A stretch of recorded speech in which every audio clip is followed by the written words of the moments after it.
झालीच पाहिजे। माळेगावच्या आदिवासी बांधवांना कसल्याची परवानगी मिळालीच पाहिजे। डॉक्टर बाबासाहेब आंबेडकरांचा छत्रपती शिवाजी।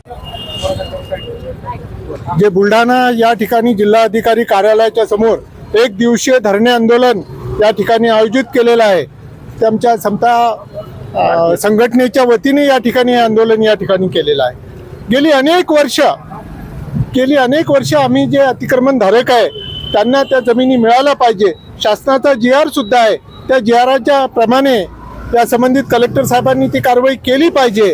काही लोकांना जमिनी मिळाल्या आहेत, काही लोकांच्या मिळायच्या आहेत आणि ज्यांच्या ताब्यामध्ये त्या जमिनी आहे त्यामध्ये त्यांनी आता एक सौर ऊर्जेचा घाट घातलेला आहे।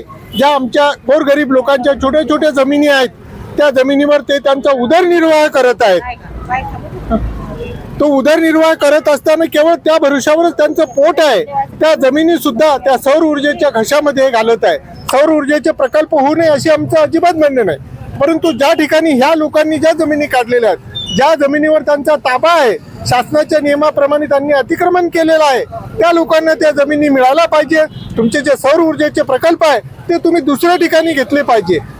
गोरगरीब लोकांच्या जमिनी घेऊन तुम्हाला काय मिळणार आहे, म्हणून या ठिकाणी हे एक दिवसीय धरणे आंदोलन आम्ही या ठिकाणी केलेलं आहे। अशी असेल की 28 नोव्हेंबर 1991च्या शासन निर्णयाप्रमाणे ज्याच्याकडे सबळ पुरावे आहेत त्यांना त्या जमिनीचा कायम पट्टा झाला पाहिजे। वन जमिनीचे ओटेबडी आठ तुम्ही कायम रद्द केली पाहिजे।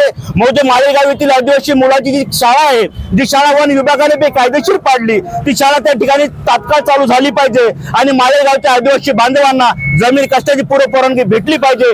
आणि 2010 पर्यंत ज्या लोकांच्या ताब्यामध्ये जमिनी आहेत, ज्याच्याकडे सबळ पुरावे आहेत, अशा लोकांना कोणत्या मशागतीसाठी अडथळा झाला पाहिजे नाही अशी आमची जिल्हाधिकाऱ्याकडे मागणी असेल। आणि दुसरी मागणी आमची अशी आहे की सुलतानपूर लोणार तालुक्यातील सुलतानपूर येथे बऱ्याच दिवसापासून 1983 सालापासून कसत असलेल्या जमिनीवर एक आयुर्वेदिक हॉस्पिटल घालण्याचा घाट या सरकारने घातलेला आहे।